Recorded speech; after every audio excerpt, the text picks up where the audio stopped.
E aí, pessoal, mais um episódio, Deixa a Esquerda Livre, e a gente vai aqui bater um papo muito legal com a Marina Lima, que é escritora, já escreveu 3 livros, aliás, o terceiro logo vai estar aí, né, nas livrarias, para quem estiver interessado, né? E aí, Marina, tudo bem? Como que você está? Tudo bem, Toninho, obrigada pela oportunidade, um prazer falar com você, estar aqui, sou uma admiradora do seu trabalho. E é uma alegria a gente poder conversar. Mas aí, Marina, conta pra gente, assim, é difícil você pegar uma criança que fala assim, não, quero ser escritora. Geralmente, quero ser astronauta, quero ser médico, advogado.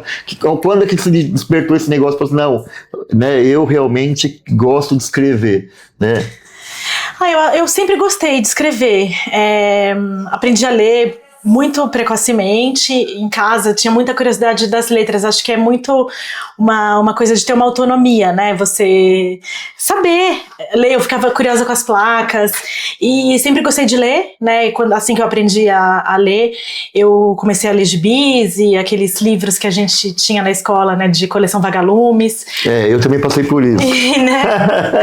Era uma delícia, assim, uma diversão. Depois teve um período em que os livros obrigatórios para o vestibular, né, eram livros Senhora, de José de Alencar, eram livros com Dom Casmurro. Dom Casmurro, maravilhoso, né, Machado de Assis, mas alguns livros acabam nos afastando do gosto da literatura, acho que não são adequados para aquela idade, né?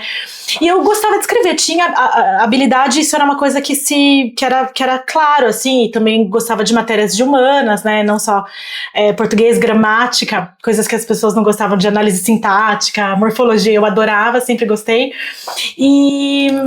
mas eu venho de uma cidade muito pequena do interior de São Paulo. Qual cidade? Vargem Grande do Sul. Vargem Grande. Eu cresci no interior, tive essa sorte, né, de crescer na rua e brincando no mato. A Vargem Grande aqui de São Paulo? Tem Vargem Grande Paulista, que é aqui bem próximo, né, da capital. Isso. Mas a minha Vargem Grande do Sul é sul em relação a Minas Gerais. Tá. Fica a 55 quilômetros de Poços de Caldas. Mas ainda não é tão longe, né? De São Paulo, capital, dá 300 quilômetros quase. E daí a divisa com Minas Gerais, mas ainda é São Paulo. E eu cresci nessa cidade do interior muito pequena, muito provinciana. Os meus pais são profissionais liberais e pequeno-burgueses. E nunca fui incentivada ou vislumbrei a possibilidade de trabalhar com artes, né? Então, assim, gosta de escrever, gosta de matérias de humanas, o caminho lógico era direito. Então, uma cidade com poucos habitantes. 40 mil. 40 mil, mas é uma cidade assim, não tem indústria, deve ter o quê? Mais agricultura ou não? Isso, mais ou agricultura. É serviço? Agricultura e é considerada, chamada, né, de a cidade da batata. Porque tem muita plantação de batata em Vargem Grande do Sul.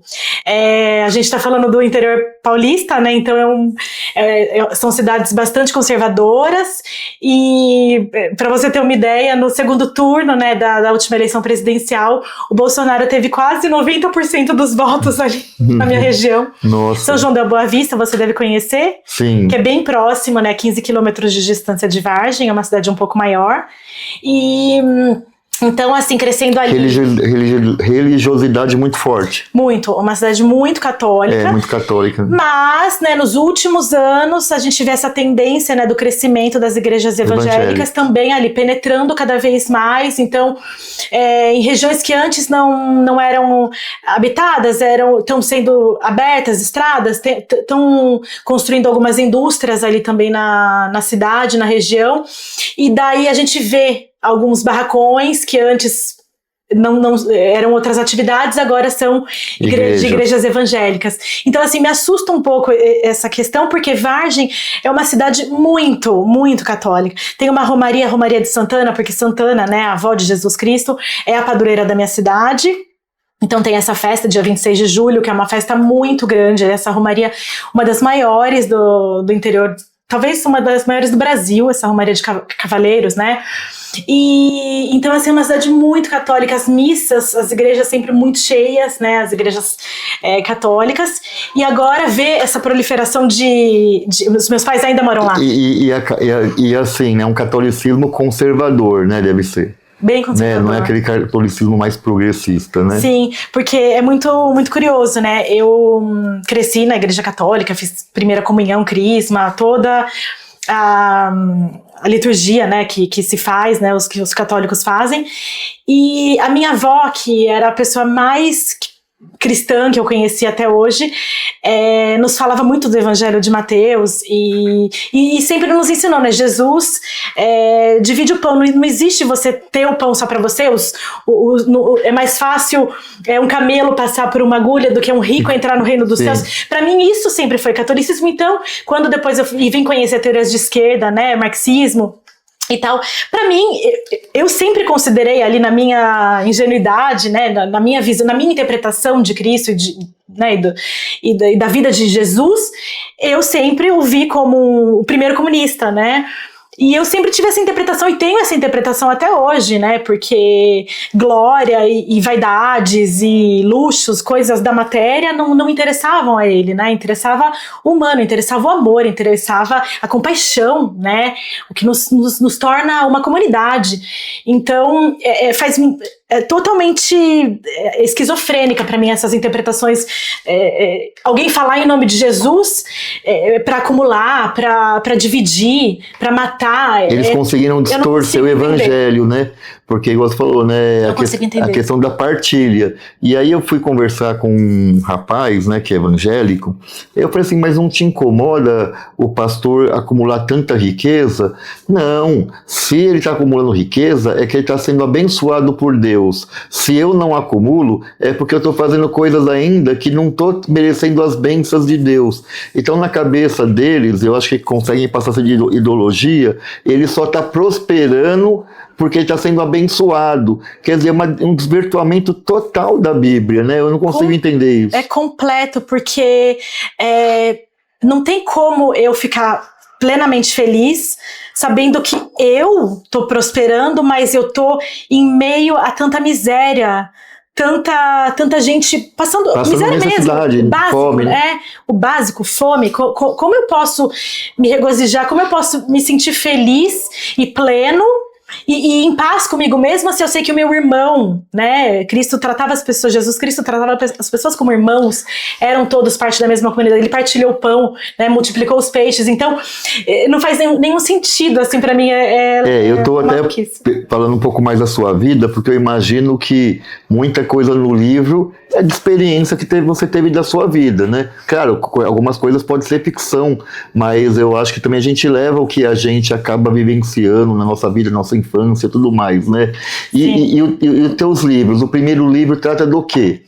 Então, eu sou roteirista, né? Eu escrevo para audiovisual, projetos de diversos formatos, diversos gêneros. A gente, né, artista, tenta trabalhar com o que tem. O que tem. Não temos uma indústria consolidada do audiovisual aqui. Por enquanto, embora estejamos vivendo um momento muito profícuo do cinema, né? Depois do filme Ainda Estou Aqui, então...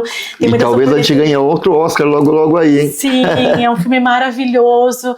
Para mim, o Kleber Mendonça é um diretor mais brilhante de toda a história do cinema brasileiro. É muito autoral, um cinema também com uma crítica social muito contundente, né? E fala muito de uma região específica do Brasil que é Pernambuco, Recife, de um jeito muito único, assim, muito autoral. Eu sou muito, muito, muito fã. E então a gente está muito feliz e com muita expectativa, né? Eu tenho muitos projetos autorais no audiovisual, todos eles procurando um caminho ao sol, e eu tenho fé que um dia eu vou conseguir. Mas trabalho por encomenda para publicidade, para podcast, para televisão, para diversos tipos de programas, né?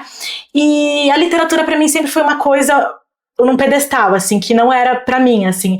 O audiovisual, né, o roteiro audiovisual é muito técnico, né? É uma escrita que a gente escreve pra imagem, né, pra virar imagem. A gente costuma dizer que é um esqueleto de uma coisa que vai ser preenchida pela atuação, pela direção de arte, pela fotografia, a trilha sonora e o diretor, que é esse grande maestro que orquestra todas essas áreas para fazer a obra audiovisual. E a escrita literária já é um labor da palavra, né? Tudo ali na palavra, e você tem a liberdade de passar, como Dostoiévski, 15 páginas descrevendo um ambiente, né? Uma sala. Então, para mim, eu nunca me senti capaz, nunca me senti autorizada para me chamar de escritora. E daí eu tinha uma ideia de escrever um livro contando algumas histórias malucas, assim, bem exóticas que eu vivi no período em que eu fui estudante na Europa. Eu morei lá de 2004 a Que país? 2009. Eu fiz faculdade na Itália, em Bolonha. E você não pegou a mania deles de ir pra lá com as mãos, não? Um pouquinho. Porque minha família é toda italiana, se você for na minha casa de domingo, parece que é uma briga, uma gritaria e todo mundo gesticulando, né? E aí não tem jeito. E é muito grito, né? Eles Adoram falar alto. É impressionante. Eu Parece uma caricatura, mas não é. Eu lembro quando eu era pequeno, assim, eu acho que tinha uns tios meus, né? Nós fomos na casa de uns tios e tinha outros tios, assim, mas todo mundo falando ao mesmo tempo, um com o outro, aquela barulheira toda. Eu era pequeno, eu lembro que eu me assustava, porque eu olhava assim, né? Você não sabia nem quem prestar atenção, porque era uma verdadeira bagunça. Uma sinfonia. Mas é bonito ao mesmo tempo, né? A desordem bonita, vamos dizer assim. Eu gosto muito da Itália, tem alguns aspectos, né? Óbvio, não existe nenhum lugar perfeito, né? Sim. Aqui a gente tem os nossos problemas, lá eles têm os deles, né? Então, mas eu gosto muito da Itália, é meu segundo país de coração. Inclusive o pai do meu filho é italiano, então meu filho é metade italiano, metade brasileiro. E eu tinha essa ideia de fazer esse livro de contos. E tinha ali as sinopses, né? Bem no estilo audiovisual, mais ou menos o resumo, começo, meio e fim, né? Onde que eu queria chegar com essas histórias, mas não tinha coragem de encarar essa folha em branco, né? E colocar a mão ali e escrever. Até que durante a minha gravidez, eu não sei, eu tive uma força, alguma coisa muito inexplicável mesmo, assim. Somente... A racionalidade não dá conta de explicar o que eu senti, né, nesse período, que foi muito criativo para mim, né, mais de toda a minha vida. E eu meio que psicografei esses contos, né, desse primeiro livro, que se chama Entre a Memória e o Delírio, e eu não tinha muita coragem de assumir certas coisas que eu fiz, então muitas coisas ali eu ficcionalizo, eu deixo a entender que pode ser mentira, pode ser verdade, mesmo porque a memória é uma recontagem de algo, né, um recorte de algo que você lembra, né, então tem o fato como a gente vive, o que a gente lembra que a gente viveu. E como a gente conta aquilo que a gente lembra, né? Então, o livro é isso, é um gênero, né? Autoficção, o gênero que eu faço. Daí depois, no meu segundo livro, que se chama Notas da Mamãe Morrente, ele conta a minha experiência com o processo de luto, né? Adoecimento e luto pela morte do meu filho, de apenas 3 anos, o Leon. Você só tinha um filho na época? Só ele, eu só tenho ele. Considero que tenho ainda no presente, porque embora ele não esteja mais aqui, né, nesse plano, eu ainda vou ser a mãe dele para sempre, né. E daí esse livro eu escrevi ao longo da doença, escrevia, né, ficamos 1 ano e 7 meses para tratar uma doença muito rara, muito grave no sangue. Passamos por 3 hospitais, ele passou por procedimentos muito invasivos, fez um transplante de medula óssea, veio a ter diversas complicações depois do transplante e acabou falecendo alguns meses depois do transplante. E depois que ele morreu, eu tive a escrita como uma grande ferramenta para me ajudar a organizar, a elaborar, né, ressignificar essa dor que muitos consideram, e eu também, uma das dores mais intensas que uma vida humana pode experimentar, né? E eu escrevi freneticamente, desorganizadamente esse livro durante os 6 meses sucessivos ao falecimento dele, e daí eu deixei esse livro decantar. E depois de um tempo eu retomei, né, essas páginas que eu escrevi e organizei os textos de acordo com as fases do luto, né, que uma psiquiatra norte-americana divide, que é a fase de negação, a fase de revolta, a fase de depressão, de barganha e de aceitação. Então eu dividi esses textos de acordo com mais ou menos esses... o sentimento que predominava, né, em cada um deles. Organizei esse texto, acrescentei outros 2 capítulos que são o transplante, que eu conto do transplante, e um outro que se chama Esperança, que eram momentos, né, durante o tratamento dele que a gente tinha muita esperança que ele fosse conseguir obter o milagre, né, de ficar vivo. E daí publiquei esse livro e também fiz muitas leituras sobre esse gênero de autoficção.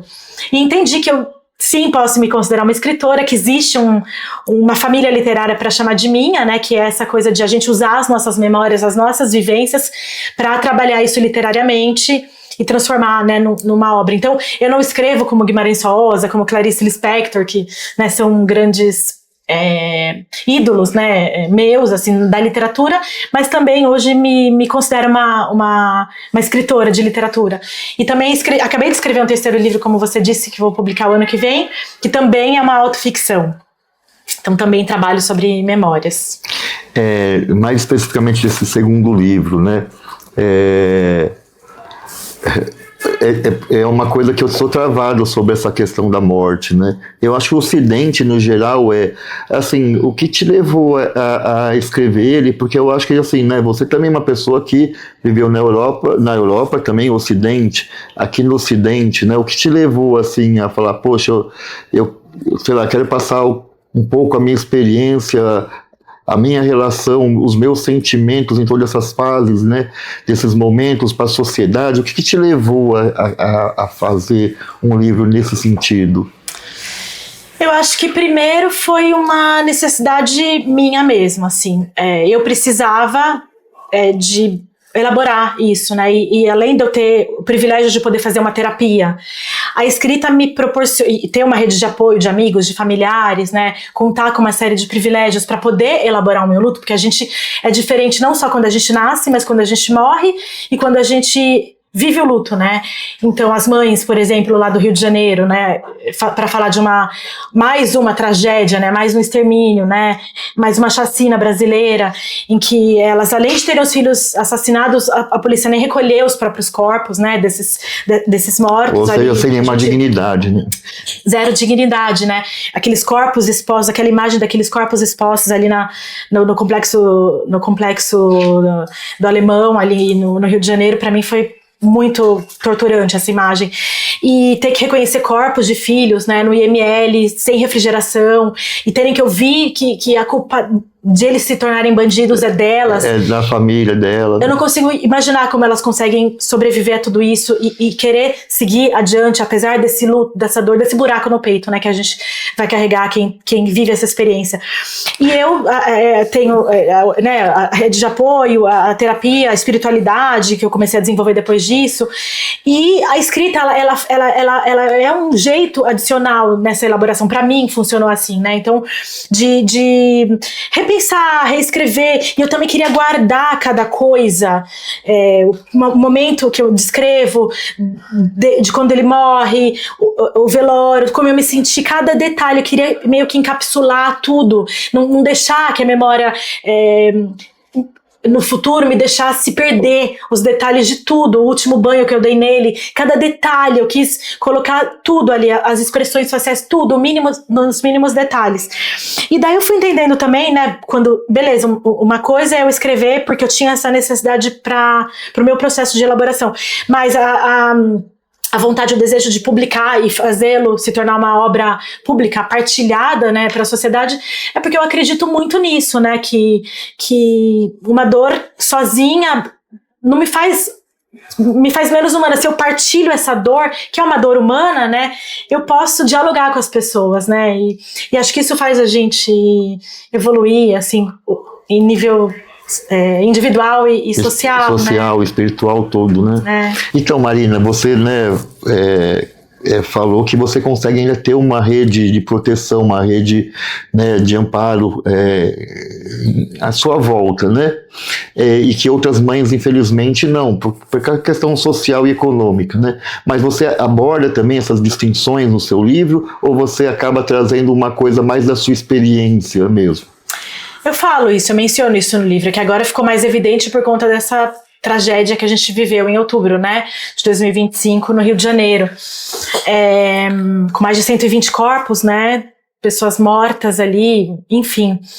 E eu falo isso no livro, eu falo assim, em um momento de muita revolta, né, eu falo, por que isso foi acontecer comigo, né, até que eu me dou conta que nenhuma mãe, né, quer dizer, por que não poderia acontecer comigo, né, quem sou eu, né, pra falar que comigo não poderia acontecer, e eu me coloco nesse lugar, assim, de me localizar, de falar, mesmo vivendo uma tragédia dessa magnitude, se eu me comparar com outras mães, eu tenho que reconhecer o meu privilégio, sabe? Eu acho que isso de eu colocar em perspectiva a minha dor, de ver que eu não sou o centro do mundo, né? Eu não sou a pessoa a desgraça mais absurda do mundo aconteceu comigo, né? Não, existem outras pessoas, isso nos faz humanos, isso faz a gente entender a experiência humana. Poxa, isso não se passou só comigo, né? Existe gente ainda que tá pior do que eu, né? Isso é uma coisa também que uma das outras coisas que me ajuda muito a elaborar o luto é fazer trabalho voluntário.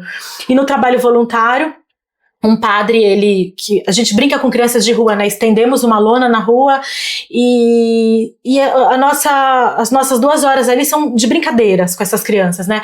Em locais onde a distribuição perto de locais de distribuição de alimentos, como ali no pátio do colégio, na antiga favelinha ali da Cracolândia, próxima à Cracolândia, antiga Cracolândia, que agora foi desmantelada, em alguns locais assim em São Paulo, né, a gente faz essas brincadeiras. E ele fala sempre, né, a beleza de servir, quem serve ganha muito mais do que quem é servido. E isso realmente é muito verdadeiro, assim, na experiência, né.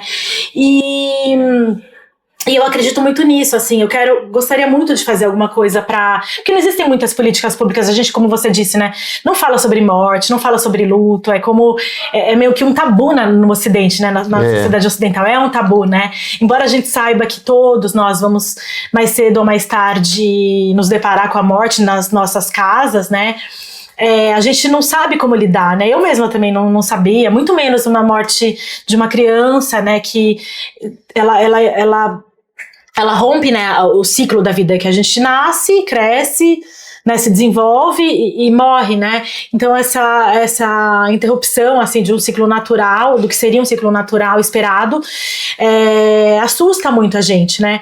Mas eu gostaria muito de poder abraçar essas mulheres, poder acolher, poder que elas tivessem o mesmo privilégio, né, que eu, assim, de ter rede de apoio, de ter a possibilidade de fazer terapia, de ter instrumentos, né, para viver isso com dignidade. E pra gente que passa por isso, é importante falar. Então, por isso que o meu livro, eu espero que ele dialogue com pessoas, porque às vezes a gente que não viveu isso tem medo de falar, desculpa, eu não queria te lembrar. A gente nunca esquece, né? Não tem como eu esquecer por nenhum segundo, né? Então é importante falar e eu gostaria. Estou pensando em alguma maneira de me envolver com grupos que atuam com essas mães, né? Tem as Mães de Maio também aqui, né? Que o ano que vem, 2026, vão completar 20 anos, né? Das mortes do PCC ali, né, para vingar o PCC, que aconteceu em 2006 também, 400 e poucas pessoas morreram, se não me falha a memória, os números exatos eu não me lembro. Então, sei lá, eu tô pensando em como me envolver com essas questões, porque é uma coisa que tem pulsado muito, sabe, dentro de mim. No livro você acaba abordando um pouco mais, assim, centralizando um pouco na tua experiência ou na experiência um pouco do casal. Em algum momento também aborda um pouco essa relação, né? Você, seu marido, o filho, ou é uma coisa mais de mãe e filho? É mais de mãe e filho porque eu não estava com o pai dele no momento. Já durante a gravidez a gente não estava, não ficamos juntos, decidimos não ficar juntos. Tá. E foi uma história muito curiosa, então, que eu conto no livro. Você nesse momento estava uma mãe solo. Mãe solo, sim. E eu contei com a ajuda da minha mãe ali no hospital, que foi uma rotina muito extenuante, né, de 1 ano e 7 meses de hospitalização. Ele teve 3 meses em que ele melhorou e pôde ir para casa para se fortalecer, para voltar para o hospital para fazer o transplante de medula. Então a gente teve esse momento em casa, 3 meses. Que deve ter sido maravilhoso. Foi assim, foi uma bênção a gente conseguir voltar para casa. E o pai dele é italiano, o pai do Leon é italiano. Ele vive no Brasil ou vive na Itália? Ele vive na Itália. No meu período de estudante, lá quando eu fui estudante, a gente foi namorado naquela época. Depois nós nos reencontramos, tivemos uma noite juntos e eu engravidei do Leon. Eu falo, a história do Leon é muito sobrenatural, sabe? Porque ele tinha que vir ao mundo para essa missão curta, mas que teve um impacto muito grande na vida de todo mundo que o conheceu. E o pai dele teve muitas histórias pai dele teve muitas histórias de morte na família. E até, eu te disse, né, que o meu primeiro livro eu escrevi durante a gestação, e eu escrevi um outro livro que está guardado na gaveta, que se chama Semanário da Mamãe Nascente. E eu conto, né, a gravidez ela é contada em semanas, né, então toda semana eu escrevia tudo que eu vivia naquela semana, sempre da perspectiva de uma mulher branca, de classe média, né, então, mas eu falo sobre escolha de parto, sobre amamentação, sobre dieta, sobre enxoval, coisas prosaicas assim, até ficar grávida no meio de uma pandemia, né, hecatombe climática, todas essas incertezas, me descobri mãe solo durante a gestação. Então é um livro que fala sobre isso, tá na gaveta, e esse livro se chama Notas da Mamãe Morrente, porque existe um semanário da Mamãe Nascente, que um dia eu espero publicar, né, rever esse material.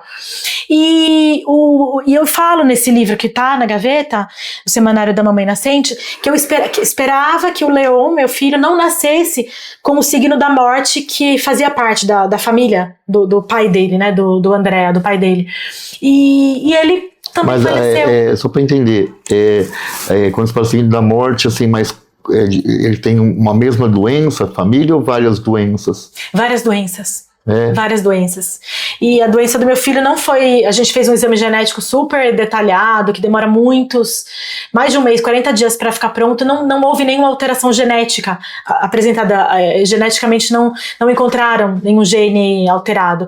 Mas a gente não sabe, é um grande mistério o porquê dele ter essa doença e... Enfim... Mas a família do pai do meu filho teve várias doenças. Ele perdeu a mãe, ele perdeu o pai, ele perdeu os avós, ele perdeu muitas pessoas na família.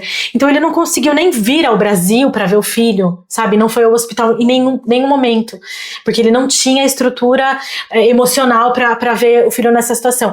E no hospital, conversando com as enfermeiras, né, com a equipe, foram muitos meses. Eu tenho amigos, né, amigas, digo no feminino, que ficaram, porque né? A maioria das pessoas que trabalham, né, no cuidado são mulheres ali, pessoal da UTI, né, a equipe de enfermagem, a equipe de pediatras, né, uma equipe majoritariamente feminina, e eu falava disso, me lamentava, né, de estar sozinha, né, sem o pai dele ao meu lado nesse momento tão difícil, e elas falavam assim, pelo menos você sabe que você é mãe solo desde a gravidez, porque tem muitos pais que quando a criança apresenta uma doença rara, simplesmente desaparecem, porque eles não aguentam uma situação de doença. Então, assim, eu ouvi várias histórias de várias pessoas do hospital falando isso, que não era só no meu caso, que o pai não aguentaria estar ali presente, mas que isso era recorrente em vários outros quartos de UTI, sabe? A gente, né, o fato de ser professor, a gente visita muito a unidade escolar. Então, a questão da inclusão dos estudantes com deficiência hoje é uma realidade, né?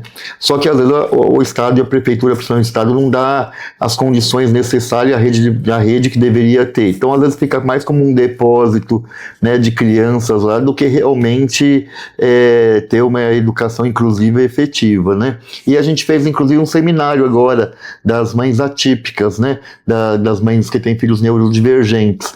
E, assim, o relato delas é comovente demais, e o que elas mais falam é isso, que o marido não aguentou a situação de ter um filho neurodivergente, e elas acabam separando, e elas acabam vivenciando toda a vida, e vivem para o filho, para a filha, né? E aí a gente vai pensando um monte de coisa, né? Porque se uma mulher vive para criança, ela sai do mercado de trabalho, e tem algumas crianças que você percebe que com o tempo, infelizmente, elas estão também com a vida dela mais encurtada do que uma pessoa, talvez. E assim, eu fico pensando, nossa, quando essa criança falecer, não vai ganhar mais o LOA, né? Essa mãe fora do mercado de trabalho, né? Sem uma requalificação, o que vai ser dessa mulher, né? Então, assim, você vê vários aspectos, né, que a sociedade não discute, né, simplesmente da mulher solo, né? É uma invisibilização, eu queria falar. É uma invisibilização mesmo, essa realidade muito invisibilizada.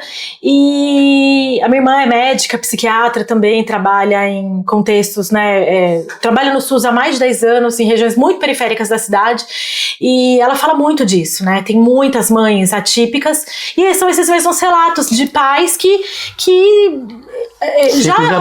Exatamente, já ali, quando nascem, no caso do que eu pude ver, apresenta uma doença oncológica, uma doença, né, hematológica grave, e eles não aguentam e se separam, abandonam as famílias, assim, é uma questão que a gente precisaria discutir, sim, e imagino, assim, de realidades que precisam de um benefício estatal, né, de um benefício... Igual você fala, né, Tony, poxa, eu ainda venho de uma classe média, quer dizer, ainda economicamente, eu acho que fica aquele vazio, né, afetivo, sentimental para você, né, mas para outras mães fica o vazio sentimental e também ajuda financeira, né, econômica, que às vezes a mãe não tem, às vezes só ganha o LOA, que é o salário mínimo, né, que não dá para fazer nada. Estava conversando com um pai aqui, né, ele é professor também, ele falou, Toninho, ter um filho neurodivergente é caro, porque você gasta muito mais. Eu fico pensando, então, como que vai ser caro com um salário mínimo, né? Como que essa família vai viver?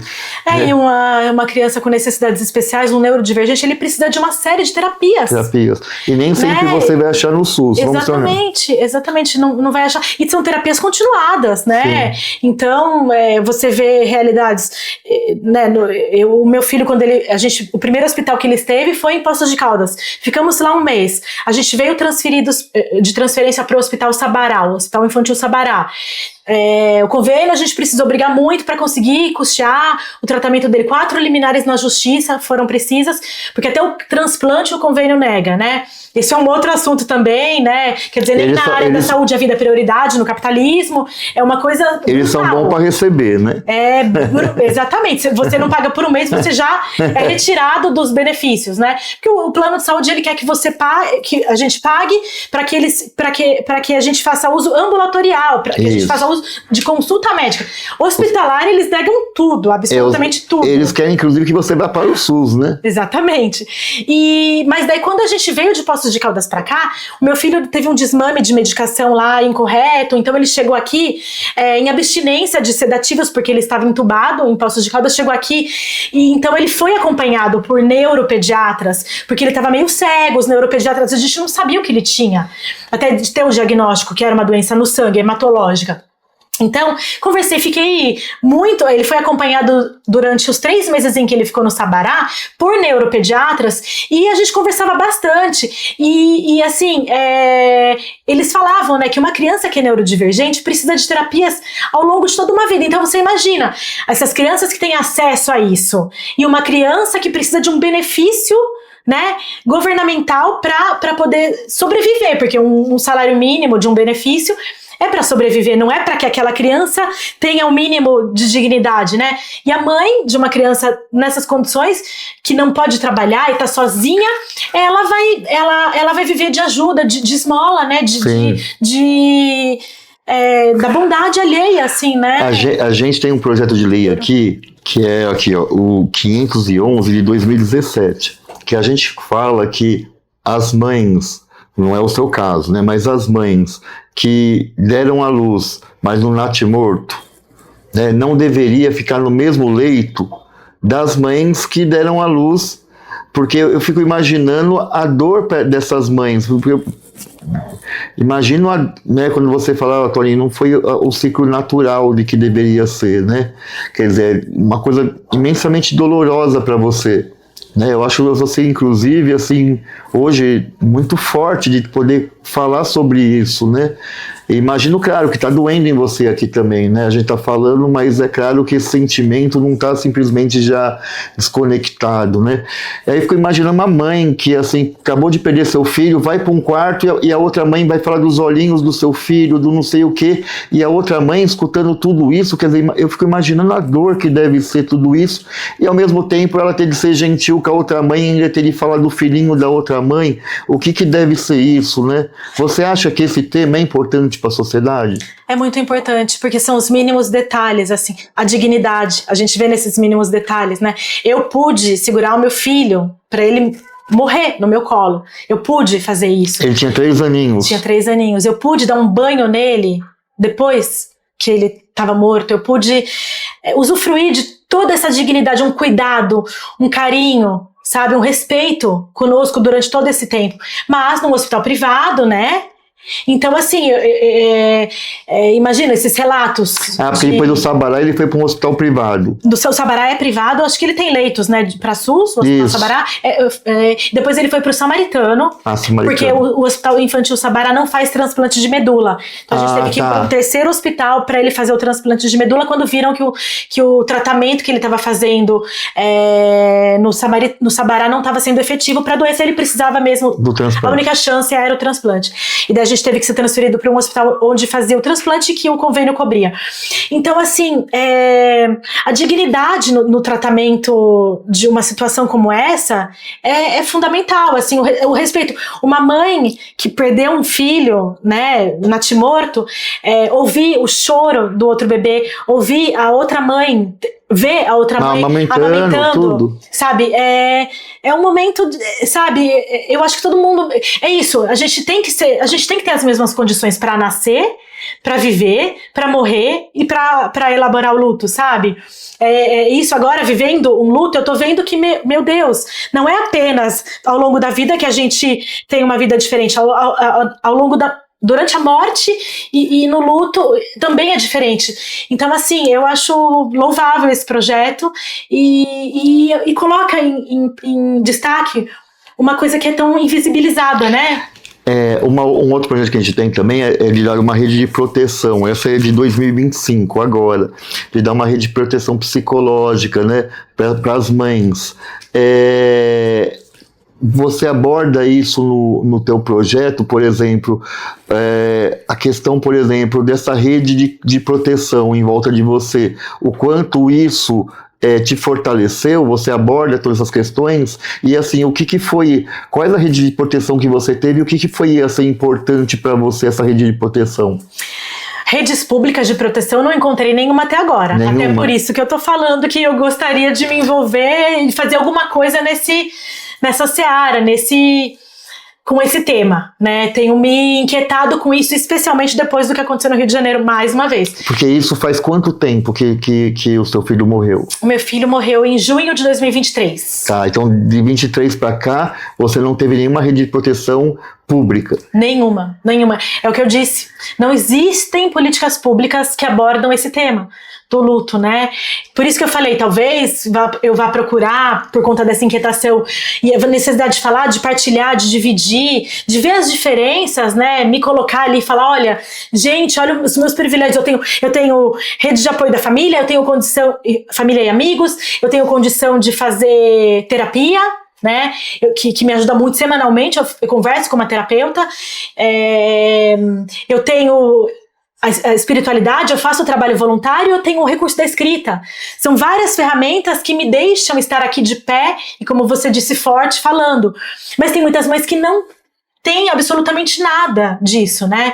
Então, eu acho fundamental. Até eu quero me envolver nisso de alguma forma. Falei das Mães de Maio, da Débora, que é uma grande batalhadora, das Mães de Maio. Débora, agora não me... Ela é do litoral, né? Ela é do litoral. De Santos, eu acho, parece, né? E ela faz um trabalho, eu tô muito com vontade de procurá-la, porque ela, né, perdeu o filho assassinado também ali pela polícia em retaliação às ações do PCC em 2006. O ano que vem vai completar 20 anos, é um assunto que a gente nunca mais falou, como sempre, né, no Brasil, o país mais sem memória de todos os países do mundo, talvez. A gente precisa falar disso, acho que vai ser um momento oportuno, porque vão completar 20 anos, e eu acho que, assim, esse projeto, especialmente das mães de natimortos, acho muito importante para evidenciar o quanto essas mães, o quanto essas mulheres que provavelmente passam uma gestação sem todo o cuidado, sem tudo que é necessário, né? Talvez não façam pré-natal como deveriam, porque o SUS é sobrecarregado e elas não têm condições de procurar uma rede privada, né? E ainda dar luz a um bebê sem vida e ter que dividir um quarto com alguém que está no momento mais feliz ali e né, a emoção maior de segurar um bebê vivo nos braços, né? Então, parabéns por esse projeto. Eu fico imaginando, sinceridade, eu fico até emocionado aqui um pouco a força que você teve, porque fui assistir aquele filme Caramelo, do cachorro, não sei se você já viu a propaganda ou se você assistiu. Não assisti, mas eu já fiquei sabendo a respeito, porque... Porque eu gosto muito de animais, eu fui assistir, né? E aí o tutor dele, né, acaba adquirindo um câncer. Eu não consegui assistir mais, eu comecei a chorar no meio do filme, porque minha irmã morreu de câncer, né? Então isso pra mim é uma coisa muito dolorida. Se eu começar a falar do assunto aqui, eu vou chorar aqui. Depois ela morreu em 2000, faz 25 anos, né? Mas parece que foi ontem, assim, então é uma coisa que machuca muito. E você conseguir falar sobre isso, eu acho assim, e porque você vai ajudar muita gente, né? Claro, é a questão da sua literatura, mas o quanto eu acho também a literatura pode servir para ajudar a gente, né, enquanto ser humano, assim. Então eu acho fantástico, quero te parabenizar, assim, eu já sou teu admirador só por isso, né? Vou até comprar o livro, porque eu vou querer lê-lo, claro. Mas assim, as pessoas que quiser comprar seu livro, como que ela faz? Tem alguma editora? Acha na internet fácil? Ela tem que digitar o quê para achar o livro? É da editora Reformatório, que é uma editora independente brasileira, muito qualificada, foi um trabalho muito bacana que eu fiz. Eu publiquei o primeiro livro com a editora Patuá, que também é uma editora independente, e esse segundo livro com a editora Reformatório, no site da editora Reformatório, se você digitar, de todo modo, Notas da Mamãe Morrente no Google, você vai encontrar. Mostra a capa pro pessoal. Mostra aqui, ali, naquela câmera. É isso aí, pessoal. Né, eu acho que a gente tem que falar sobre esse assunto. Infelizmente, né, a gente foge um pouco desse assunto que a gente não sabe lidar, mas eu acho que é muito importante até para a gente se humanizar, né? E eu acho que na hora que a gente também compartilha as nossas dores, a gente, né, transforma isso de uma maneira coletiva e a gente se humaniza os outros, mas também se humaniza, né? Então eu acho que é muito importante. Acredito piamente nisso. Você, né, me solidarizo com a sua dor pela perda da sua irmã. É uma coisa que a gente carrega para sempre, como você disse. Faz 25 anos, mas ainda dói, né? A sua mãe, como foi? Ela conversava sobre isso? Vocês falavam um pouco? Era um tabu em casa? Um tabu em casa e sempre quando a gente ia para algum velório, minha mãe chorava e falava, fala com a minha filha, não sei o que lá, né? É uma dor, assim... É indescritível, né? Tá vendo? Eu tenho essa postura de querer falar sempre mais. E isso talvez, agora eu tô refletindo sobre isso agora, ouvindo você que faz 25 anos e ouvindo que sua mãe foi uma pessoa que não falou sobre esse assunto, né? Escondeu, quis, né, tentar fazer com que a vida fosse normal de novo. A vida nunca mais vai ser como antes, mas eu acho importante falar. Então, talvez seja uma postura diferente no modo de enfrentar, né? E talvez mas eu acho que são gerações diferentes. Mas eu acho que é um caminho mais doloroso. Você acha? Falar mais? Não, ficar quieto. Exatamente. Eu acho que ela sofre mais. Eu acho que ainda a dor dela, ou a minha, por nós não falarmos, ainda é uma dor mais intensa do que talvez poderia ser, né? E até porque também a gente encara a morte, os ocidentais, de um jeito muito mais diferente do que os orientais, né? Me aproximei muito de religiões orientais depois do falecimento do Leão. E você continuou católica ou você mudou de religião? Porque você fala, estou com a minha religiosidade. Como que é isso? Depois de 17 anos, quando vim fazer faculdade de Direito em São Paulo, me tornei agnóstica. Me libertei do interior e falei, não sou mais, não preciso mais. Porque pra sair lá no final de semana, minha mãe, vocês só vão dar uma volta na praça se forem à missa. Então era essa a condição. Então eu ia muito à igreja e via, não gostava daquela hipocrisia de as pessoas estarem ali rezando, mas no final eu via muito as pessoas só amando os próprios núcleos familiares e tal, e eu falo, gente, isso é contrário ao que eu acredito, né, que Jesus pregava e tal. Então eu vim pra cá, não quero ser católica, não, é muito conservador enfim, não acredito em nada, se existe o além, não me interessa, eu tenho que viver o aqui e agora, da forma mais ética possível, mas aqui, concentrada com a minha vida material. E fui assim, dos 17 aos 40 anos, agnóstica, e depois da passagem do Leão por todas essas coincidências e fatos inexplicáveis apenas pela razão, eu comecei a me aproximar da religiosidade e também por querer acreditar que nós nos encontraremos em outro plano, de outras formas. Mas é espírita hoje? Não. Daí depois disso, eu frequentei um pouco o espiritismo, eu fui fazendo um passeio. Hoje eu sou totalmente ecumênica. Eu tenho um altar na minha casa, imagina, eu era uma pessoa agnóstica, hoje eu tenho um altar na minha casa, eu tenho Iemanjá, tenho uma imagem de Iemanjá, fiz uma tatuagem escrito Odoiá, porque me reconheci como filha de Iemanjá, tenho meu pai de santo baiano, frequento o hinduísmo, é uma das religiões mais bonitas de todas, esse livro Bhagavad Gita, te recomendo assim, fortemente, um diálogo entre Krishna, que é Deus, e Arjuna, que é um guerreiro, e ele fala em um momento, né, pergunta para Krishna, né, para Deus, como controlar a mente? É mais fácil a gente controlar o vento do que controlar a mente. Então tem muita essa coisa, essa dualidade, né? O que a gente pensa da gente, quanto a gente se reconhece nesse corpo, quanto a gente está apegado ao ego. Então toda essa questão, né, de a gente se preocupar com o amor, o legado que a gente quer deixar, né, a comunidade. Então eu gosto muito das religiões orientais por isso. Também faço muitas leituras budistas, mas as minhas religiões... E tenho uma imagem de Nossa Senhora Aparecida, que sou devota de Nossa Senhora Aparecida. Então eu sou, posso dizer, um pouco hinduísta, um pouco candomblessista e um pouco católica. Faço um passeio entre essas três religiões. Mas é isso aí. O importante é que você se sinta bem, né? E que você se fortaleça na espiritualidade, né? Ah, com certeza. É isso aí, Marina. Eu quero agradecer você. Obrigada. Foi magnífico aqui esse bate-papo. E você aí, com certeza, deu um pulinho lá e vai pesquisar o livro dela, tá bem? Tá, um abração. Obrigada, um abraço.